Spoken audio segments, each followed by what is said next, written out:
Welcome to Cold War Conversations, the home of real stories of the Cold War. We're not going back to the U.S. We're not going back to England. We're going to China to live sort of more or less forever. This is Cold War Conversations. If you're new here, you've come to the right place to listen to Cold War history. Please make sure you follow us in your podcast app so you don't miss future episodes. Bill Hodes was a red diaper baby, a baby born to communist parents in the United States. He shares stories about his parents, Bob and Jane Hodes, both convinced communists who were active in civil rights movements during the McCarthy period. He recounts their life in New Orleans, his father's groundbreaking research in neurophysiology, and the family's eventual move to China amidst political turmoil. Discover how Bill navigated this unique upbringing filled with significant historical events and the cultural experiences in China that shaped his identity. I'm delighted to welcome Bill Hodes to our Cold War conversation. The reason this is a Cold War story is because of my parents, Bob Hodes and Jane Hodes, who both graduated from college in 1940. My mom graduated college at Radcliffe College, and my dad got his PhD at Harvard, which is where they met. But the reason that turns into a Cold War story is that they were both, certainly by that time, communists and, very active in that.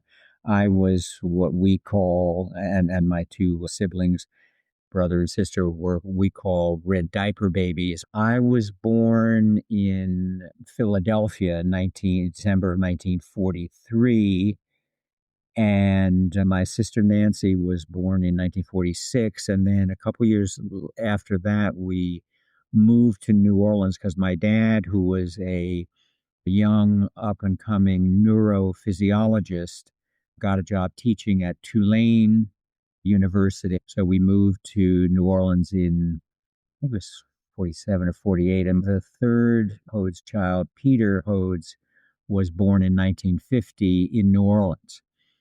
My dad was a working class kid from Atlantic City. His dad worked for the municipal bus company and eventually was fired for only giving the company half of the receipts and keeping the other half himself. And my grandmother on that side, she ran a rooming house there. My mother was quite the opposite. Jane Sachs was the daughter of Walter Sachs, of the famous Goldman Sachs. So she grew up in a big time, capitalist investment banker household. Her mother, Emily Sachs, was quite well known. She came from rural Kentucky, from Bowling Green, Kentucky, but had moved to New York and was sort of very advanced for her as a woman in those days. She wrote stories and novels, and she became a fairly prominent painter. She did flowers and other those kinds of studies, and had shows and so on in New York. And just since we're getting into, how we got to the Red Scare and the McCarthy period and so on. So you have this working class guy, my dad, who grew up, in working class, but all of his siblings became mega powerful scientists and intellectuals of various kinds. He marries this Jane Sachs, Walter Sachs's daughter, but and of course there's going to be a divergence here as they turn into communists and he doesn't. But one little footnote to history that's not well known is that same Walter Sachs was in 1904 or 5, I think, right after he graduated college, or maybe a little later. He was one of the founders of the NAACP at the time. He was a classmate of Franklin Roosevelt's and was, sort of a young man on the make there. What does the NAACP stand for?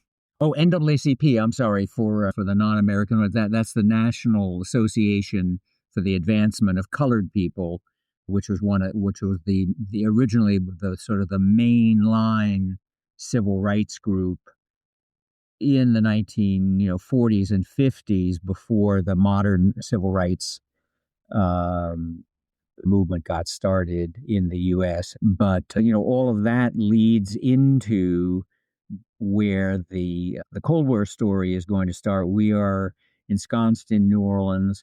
My dad is a young, very up and coming researcher in neurophysiology, and the reason he had a joint appointment at the medical school is that he had paired up with a psychiatrist, and the two of them were doing some of the earliest work on sleep. My dad was doing the neurophysiology part and literally sticking electrodes into people's brains. Well, starting with cats, and then but also finding out what's going on when you're sleeping, when you're dreaming, what's firing up. I mean, this was the early 1950s, and most people that science was just beginning. But since this was getting to the early 1950s, the McCarthy period was starting up. McCarthyism was a political practice defined by political repression and persecution of left-wing individuals and a campaign spreading fear of communist and Soviet influence in US institutions and of Soviet espionage. It was very prevalent in the late 1940s through to the 1950s. And my dad, in addition to being a leading young scientist, was active in the Communist Party USA, as was my mom. She worked at a local radio station doing advertising and other kinds of things, but they were involved in some of the the beginnings of civil rights activities in New Orleans. My dad caused a big stir when he invited some physicians. There was a very famous all black medical school called Meharry. I think it's in Mississippi. But anyway, they came over to New Orleans for a conference. Of course, they couldn't go, or they couldn't all attend the same conferences, but they met with other scientists and physicians in New Orleans. And then they went out for dinner, and they just waltzed right into one of the most famous restaurants in New Orleans that people who visited New Orleans would know, which is Arnaud's. And they just, it was segregated, obviously, in 1952, 51 or 52, and they just walked in and they just integrated the damn place. And that caused a lot of controversy. New Orleans was a little different from a lot of other places in the South, but it still was the South.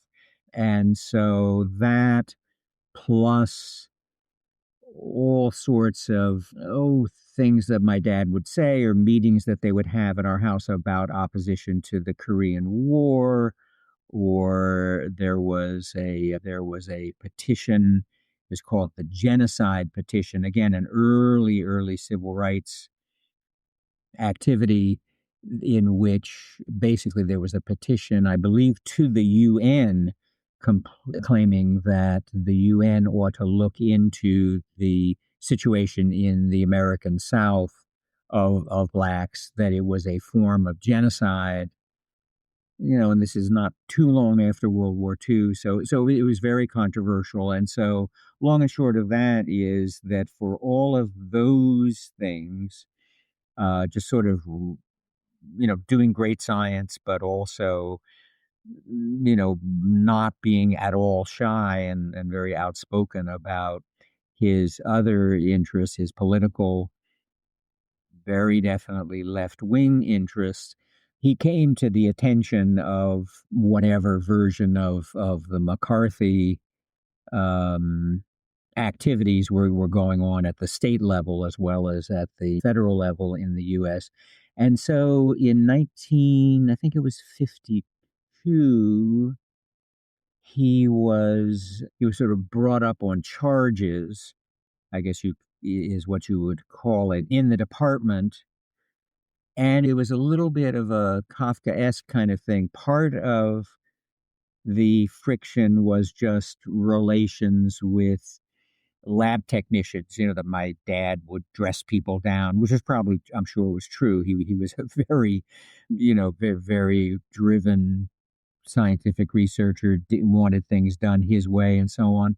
But part of the charges against him was that he was causing friction by, I guess in today's language, we would say, getting in people's faces about his political, um, such as the causing a stir by integrating Arnaud's and those kinds of things. So he was, I'm pretty sure it was 52. They said, we're not firing you. We're just assigning you to no duties, because he was paid his whole salary for the next year. But he's, early 30s. He's, a rising bench scientist, and he's locked out of his laboratory. He can't do his work. He can't publish papers. And so, again, in a sort of Kafkaesque kind of thing, he demanded a hearing and said, "Well, why are you firing me?" And they said, "Oh, no, no, no, we're not firing you. We're just, assigning you, to no duties and so on." And so that took place, I guess, end of 1952, maybe into 1953. And he was represented by, and this will turn into some of the tail end of the story.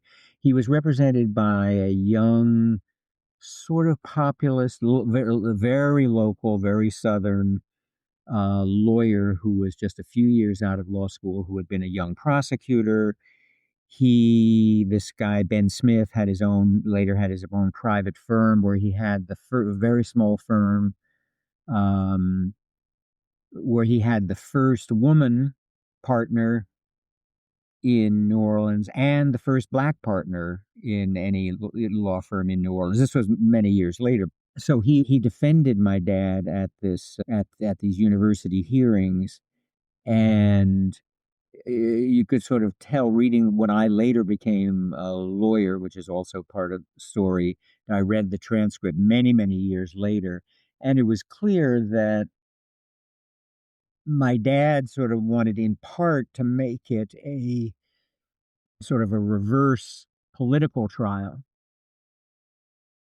claiming that the only reason that he was being disciplined was for his political views. And at the same time, and this lawyer, Ben Smith, was was putting on that kind of evidence. So what do you mean friction? Oh, you mean friction because he, stood up for civil rights, or what was the friction? But anyway, in the end, the university sustained the charges. My dad tried to get other employment in other universities. I think he had an interview in Arizona or Arizona State somewhere. But basically, this is now the heart, the depths of the McCarthy period. Really, could, with his specialized practice area, research area, really couldn't get a job anywhere.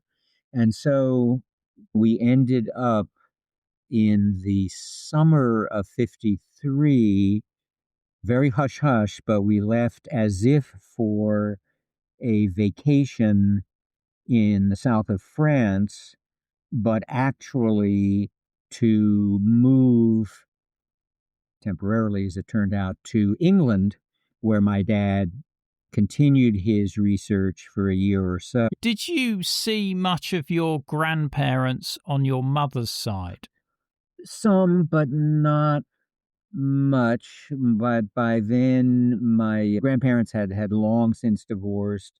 My grandfather was quite estranged, not 100%, but very much. The big capitalist doesn't like his daughter marrying a working class Jew and then becoming communists.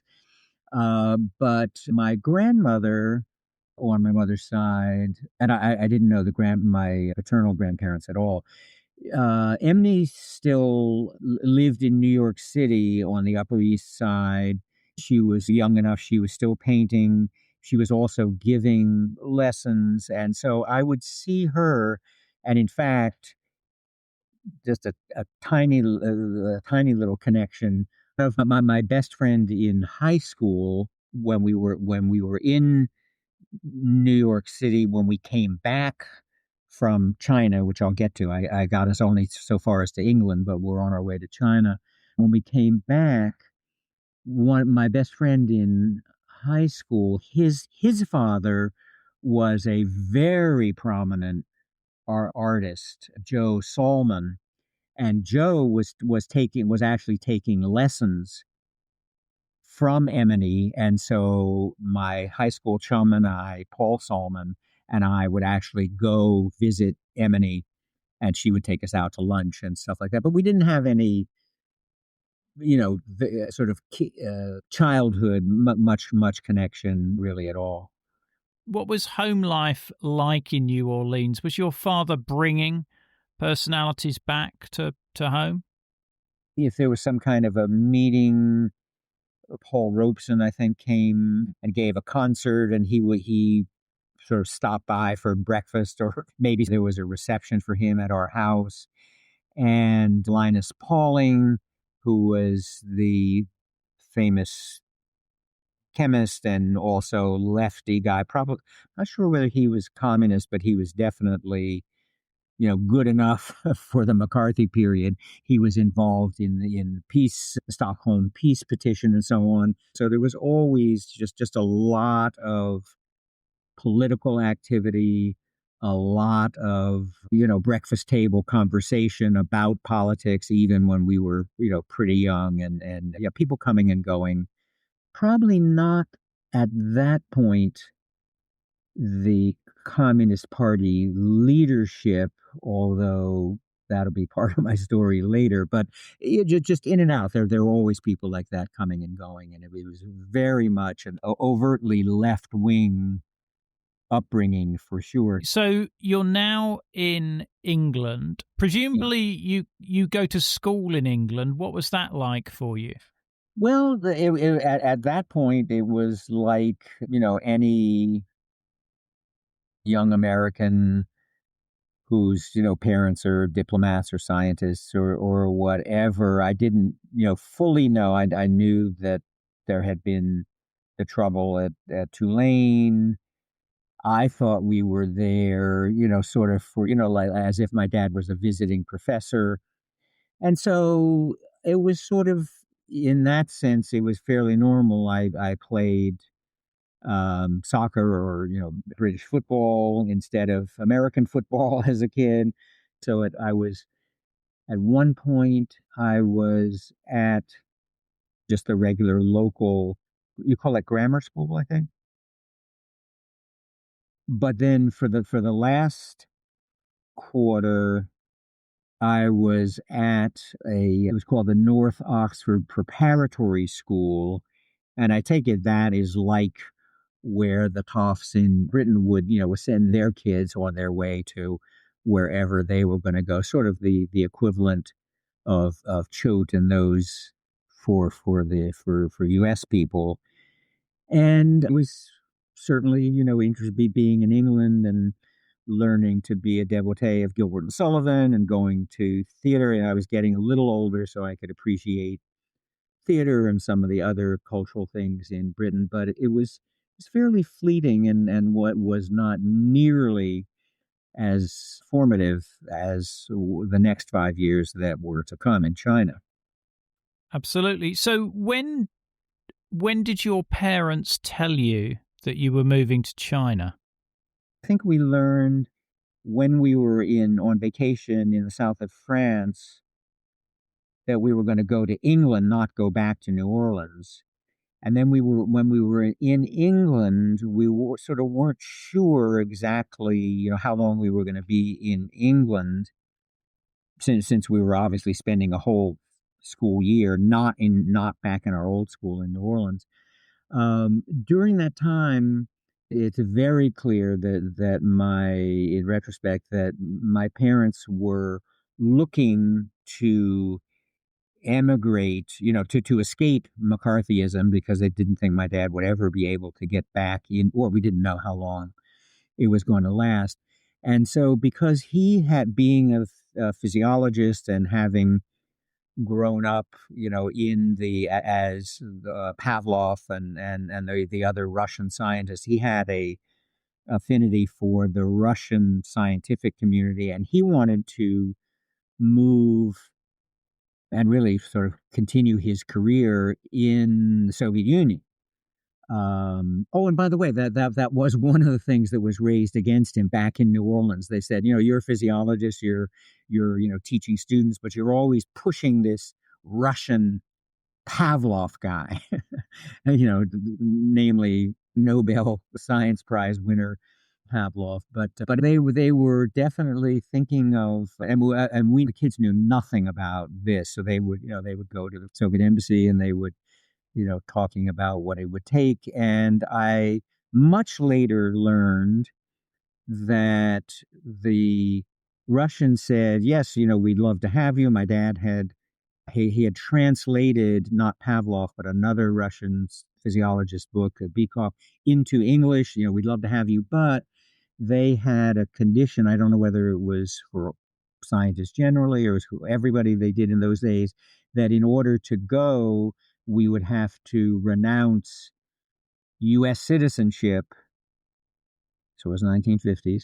And I don't know whether take up, I guess that would mean, become Soviet citizens or not. And I don't know whether my dad would have gone for that, but my mother definitely did not. And there may have been some, friction between them on that. But in any event, at the same time, they were also talking to people in the Chinese embassy and China. And remember, this is 1950, early part, end of 53, early 54. China was only not even 5 years after the 1949 revolution. They were eagerly seeking out, any kind of expert help they could get in the sciences and all sorts of areas. They had had a big brain drain because of all the years of war, and including the Japanese War, and then the internal civil war, and so on. And so they invited my dad and family without any kind of strings, and so that's what was accepted. And again, still unbeknownst to the kids. And so let's see, it was after the summer of 1954, we went on, the five of us, two parents and the three kids, went on another vacation to Switzerland. And we went to Zurich, which is in the German part rather than the French part. And I thought I was old enough to say, well, that's a little odd. We all spoke a little bit, fair amount of French. Why would we go to Zurich?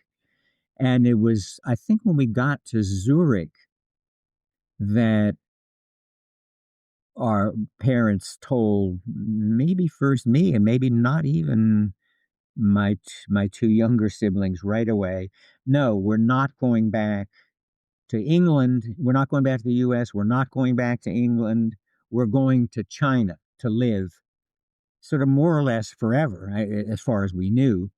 And yeah, that was the first I learned of it. And I remember just, lickety split, my first reaction was, oh, but I don't like rice. But Yeah. but anyway, there we were on our way, and we traveled to Beijing, from Zurich through Prague, and we're there just for a couple of days. Prague and Czechoslovakia, then through Moscow. We were there for a few days, and then, of course, in those days they didn't have 747s or whatever Aeroflot was flying that, could go from Moscow to Beijing in one shot. We actually, in effect, took a commuter flight from Moscow to someplace to Irkutsk to we had one stop in Ulaanbaatar in Mongolia, and then on to Beijing. It took us about maybe a day and a half to fly stop by stop by stop, and so we end up in Beijing in more or less October. Let's call it October 1st, 1954, which would have been the fifth anniversary of the 49 revolution.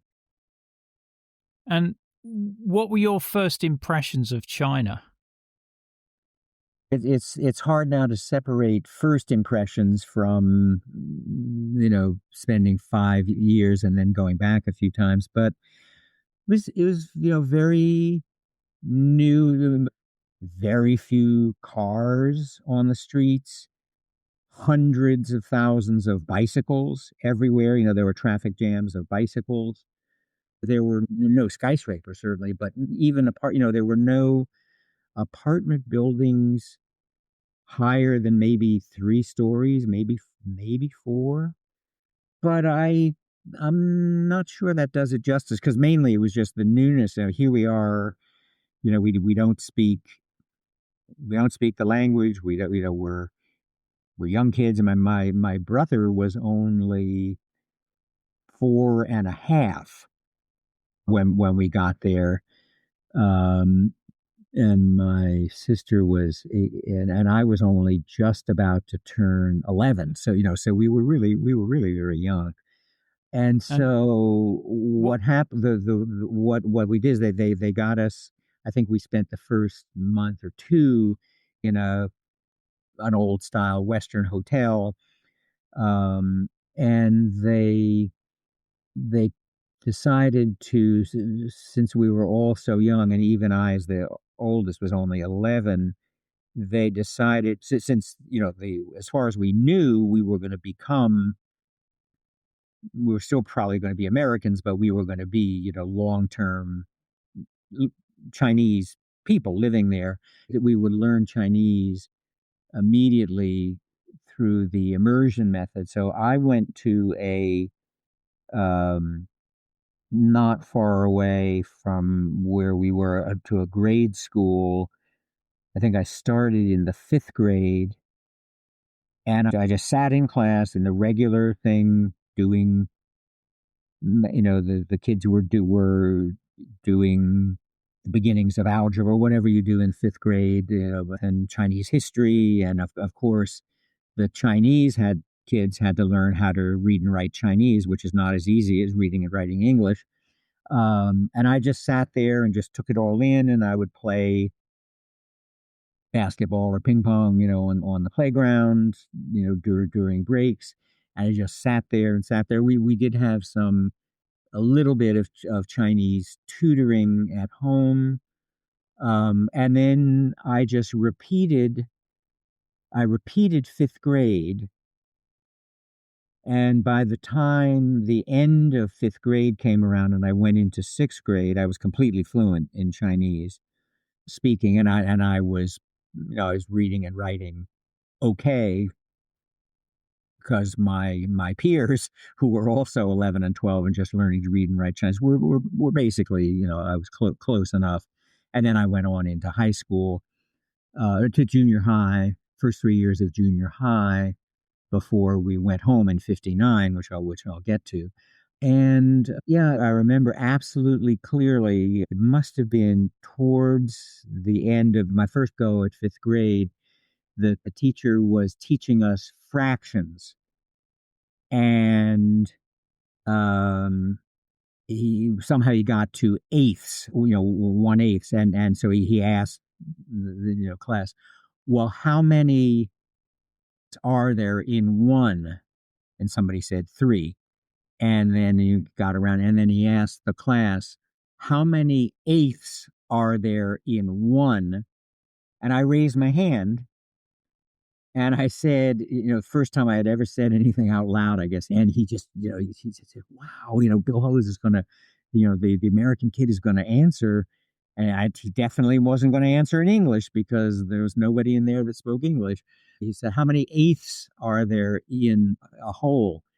And I raised my hand. He smiled and he called at me. And I said, "Oh, Baga, there are eight." And he just beamed left and right, and I remember I was so proud that I answered, yeah, there are eight eighths in one, but I said it in Chinese, and that was pretty cool. That's a brilliant story. Brilliant. What sort of accommodation were you put in? Yeah, that was very interesting, and after we were for a while in this hotel. It's called the Peace Hotel, and I think it was an old American style hotel that they had taken over, and they put up a lot of foreigners there, including, by the way, close to a lot of Russians. I mean, most of the foreigners in China in 1954 were Russians who were helping with science and engineering and agriculture, and this was long before the Sino-Soviet split in the late 1950s. But they found a little. I don't know who had lived there before, during the imperial period, but it was in the eastern part of the city, straight east from Tiananmen Square, in a little courtyard, in a little compound, which was not unusual. A lot of Chinese lived there would be the Chinese courtyards. There would be three or four families, each one living on, east, west, north, or south around the courtyard. But ours was a little walled courtyard, yes, but it was a single, it wasn't really a Western style home. It was somewhat Western, but it was also definitely Western in that it had two stories. And we had one guy, one was sort of, he was almost like a handyman janitor. We had a woman who cooked. There was a little, there wasn't really a kitchen. There was, as is common in Chinese compounds and courtyards, there was a little outhouse place where the cooking was. And I do know, and this story just popped into my head. I'm quite sure that my parents, being good communists, and wanting to be with the people and not wanting to have a completely different experience from everyday Chinese, I think they pushed back a little bit and say, no, no, no, no, no, and we put us up in a dorm at the lab. Almost every institution, they're called danwei. Every factory, every lab, every school has its own structure, and usually there's either a door. And they said, just put us up there, we'll be fine. And my mom reported back, they said, no, we had Bethune and we lost him. And what they meant by that was they were referring to a Canadian surgeon, Norman Bethune, who had been with the Eighth Root Army before the revolution, and he developed a lot of battlefield surgery techniques that are still used in the world today. But during those years that he was out in the field with the revolutionary force, he did some surgery without gloves, and he cut himself, and he died of the infection. And so what the Chinese took from that is, if you're coming over here, you're casting your lot with us. Yes, we're going to give you special treatment because we had Bethune and we lost him. So that was sort of an interesting story. Yeah. And what was the job that the Chinese had offered your father?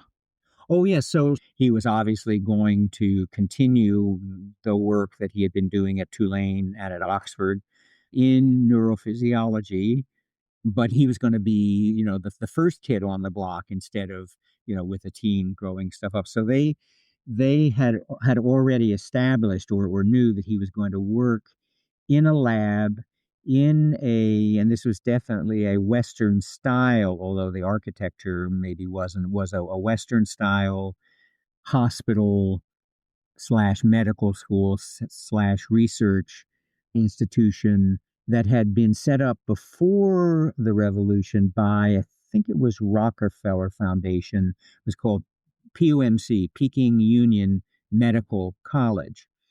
And so he shows up, there are all sorts of celebrations, bang, hello, glad you're so wonderful that you're going to come help us out and help us make the revolution. He goes into his lab, doesn't speak a word of Chinese, obviously, and never really learned very much, frankly. And he gets to the lab, and there are, of course, this is only 1954, so the equipment that they had was quite primitive by today's standards, but it's more or less what he would have had at Tulane. It was some oscilloscopes and not too much more. But they were all just sitting around in half-open crates with instructions in English that they were about to set up before the revolution hit. And so the first thing he had to do was sort of uncrate this stuff, set it up, figure out what lab work he was going to do. And that led to, I think, one of to me the most significant stories, for something like this podcast, of what are the consequences of, you've got a Red Scare over here in the U.S., and then a butterfly flaps its wings over there in the U.S., and then something happens in China, and what the back and forth and the politically and culturally and all. Because what happened very quickly after they said, well, wait a minute, I can't do all this on my own. I got to have some help setting this up. And nobody there spoke any English. So the first thing they did is they recruited a young woman to be his interpreter. She was from somewhere in the south of China. So, as we say, her Chinese wasn't very good either, because it doesn't count unless you speak a Mandarin, or Beijing, they call it Putonghua, ordinary talk, which is Beijing dialect. But I mean, she obviously couldn't. But she knew some English, not great, but she definitely had taken English in high school and maybe beginnings of college. She had taken some biology, maybe a few more other things, but was not an accomplished scientist. And I'm not positive, frankly, that she had graduated from college yet. She definitely did not have an advanced degree. But anyway, this young woman came, was moved up to Beijing. Her name was Fung. And so they got together, they started. My dad could easily read the instructions, how to set this up, and then they would do this, and he would start talking about, what they were going to do once they had it set up, and what experiments they were going to start doing. And then my dad, although not particularly a feminist by those days standards, he said, well, look, Fun, there's no sense in you just standing around watching and helping me talk to the other Chinese people. Here, hold this electrode, stick this over here, cut this over there. And gradually, probably not all that gradually, pretty quickly, he trained her as basically the second neurophysiologist in China. My dad was the first, she was the second.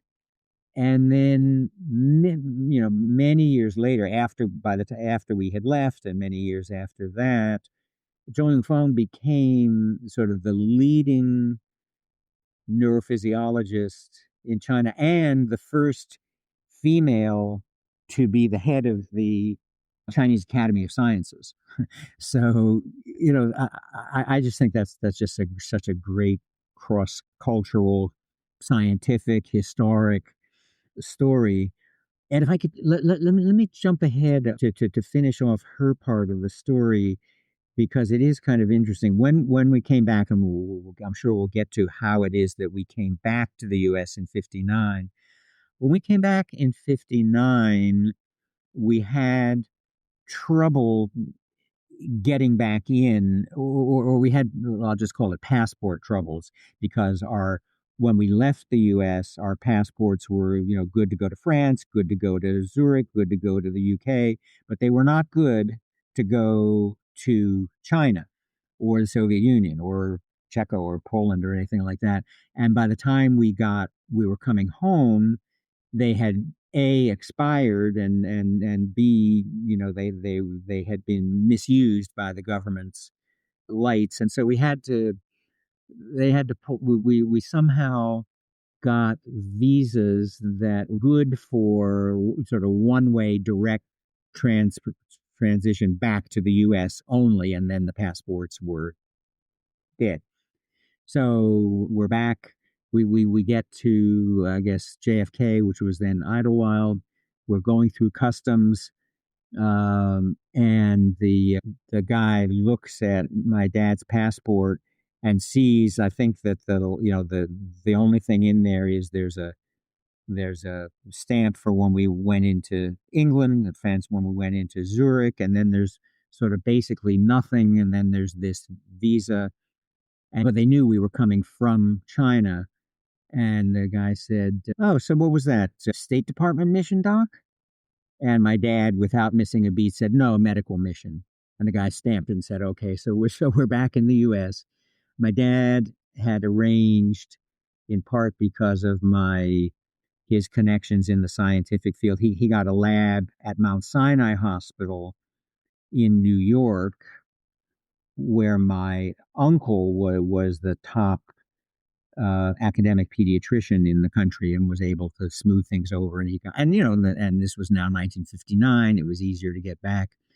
But the end of the passport story, and linking back into his Chinese scientific career, partnering with Zheng Fung, was he not long after we got back, he contracted cancer, and then he died very, very young. He died at 55 in 1966. But while he was sick, but still able to function, he got an invitation to a scientific conference in Vienna, and to deliver a paper on whatever was new in neurophysiology. And he was going to go, but now he needs a passport, and so he goes to apply, and the State Department said, "Well, I don't know about that. Look, last time we gave you a passport, look what you went and did."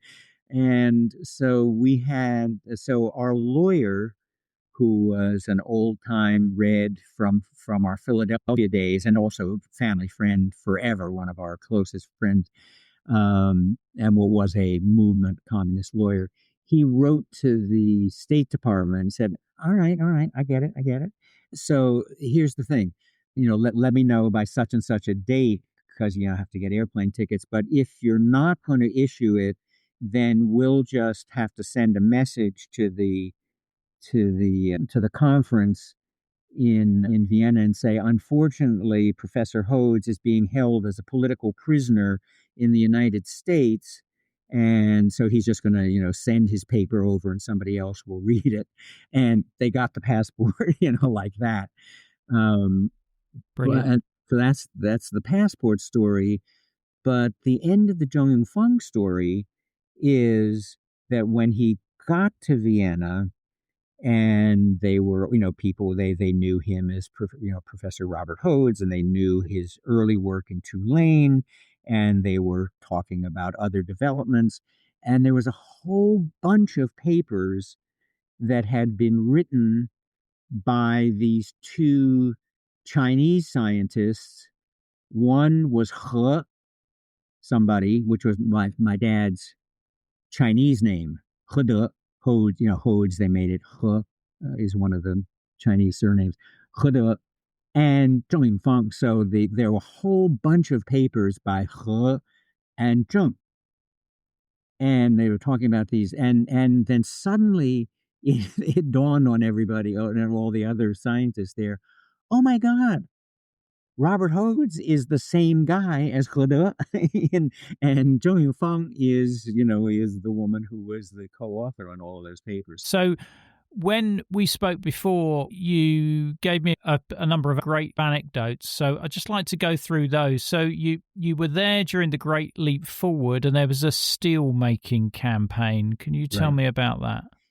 Yeah. Now, not everyone remembers their history. Great Leap Forward was way, way before the Cultural Revolution. It was much more, more benign. It wasn't political. It was so much. It was designed to sort of in 5 years, 7 years, just sort of immediately catch up with Britain and Germany and the U.S. in steel and coal and industry, and everything. We'll just, what do you call it? When you call out all the troops, you mass everybody, and we're just gonna do it. And so just about every single school, including I was by then in junior high, we would go around making steel in little Bessemer little furnaces that you would dig into the basketball court. And we went around the city, and we got in order to make steel, you need tin or iron, and you smelt it down. So we would go all the way around, bang it into little pieces, and then use the bellows to pump air to get the coke really hot, hot, hot, hot, hot, and out would come this completely useless blob of steel. But of course, there were millions of tons of it all over the country. They said, we're going to beat all of our records, and we're going to mine more coal than has ever been mined in the history of the world, which they did. But of course, they didn't have any railroads. I mean, they didn't have enough railroads to do anything. So even now, today, there is coal that was mined in 1958 sitting outside the mine that they couldn't do anything with. And so now I have come sort of understood then, but have certainly come to understand that although there was some sort of enthusiasm, they wanted to get the people enthusiastic and so on. That was the real idea behind the Great Leap Forward. Most of them knew that the leadership who was running that they couldn't really in the space of 2 or 3 years catch up with the United States or Germany or Britain or anything like that, or even the Soviet Union, but that it was this idea of the Chinese people together, standing up and doing things en masse. It was sort of a political recruitment. It was sort of community. It was community service kind of thing. Yeah. But it was certainly very. We all pitched in enthusiastically. It was a big deal. Another one which was again common and probably did do some good, although again it was typically because the main thing in those days that China had, now it has both, but in those days it had basically nothing except manpower. It had almost unlimited manpower, but it didn't have the infrastructure to back it up. Now it has both. But there was a one of many campaigns again to get people cooperating and together in a big mass movement.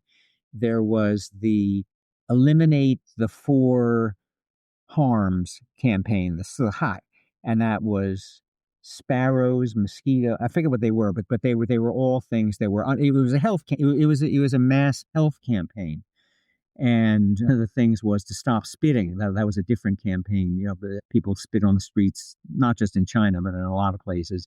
But in China, high school kids would go around with chalk, and if somebody spit on the street, we would go around and we would circle it and put their name on it to shame them into not doing it. And this was done massively. But the one that was most interesting was the anti-sparrow campaign, which was a real concern because sparrows do eat a lot of grain.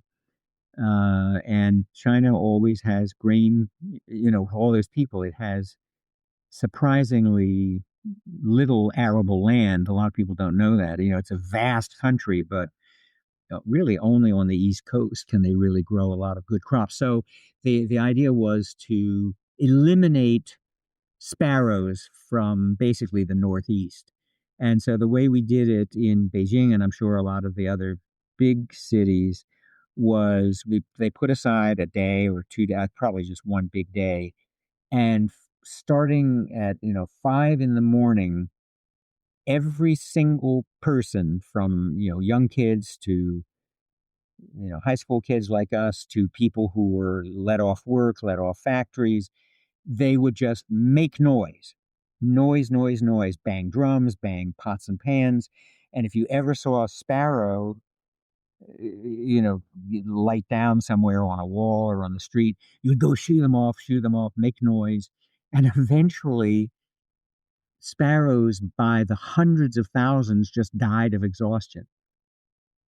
And then they had a few places out where it was all quiet, and they just had poison spread everywhere, or they used scattershot or whatever. Anyway, we saw, by the end of the day, big, huge trucks, lorries full of, just carcasses of dead sparrows. And that's the way they did things in China, these mass campaigns. And they were, the steel campaign was not effective in terms of what they were actually doing with it. But the sparrows was probably fairly effective for its, for at least that limited period. But the main thing it was doing was sort of generating an esprit de corps, a togetherness. The Chinese people have been suppressed for, hundreds of years. Now we're rising up. And that was pretty effective, I have to say. Sorry, we're going to have to leave it there, folks. The second part of Bill's story will be next week when we hear how he met Chou Enlai, the first premier of the People's Republic of China, was arrested and held in jail during the Mississippi Freedom Summer, a significant civil rights initiative aimed at combating racial injustice, and narrowly missed the June 1989 massacre in Tiananmen Square. The episode extras such as videos, photos and other content are available via a link in the episode information. The podcast wouldn't exist without the generous efforts of our financial supporters, and I'd like to thank one and all of them for keeping the podcast on the road. The Cold War conversation continues in our Facebook discussion group. Just search for Cold War Conversations in Facebook. Thanks very much for listening, and look forward to seeing you next week.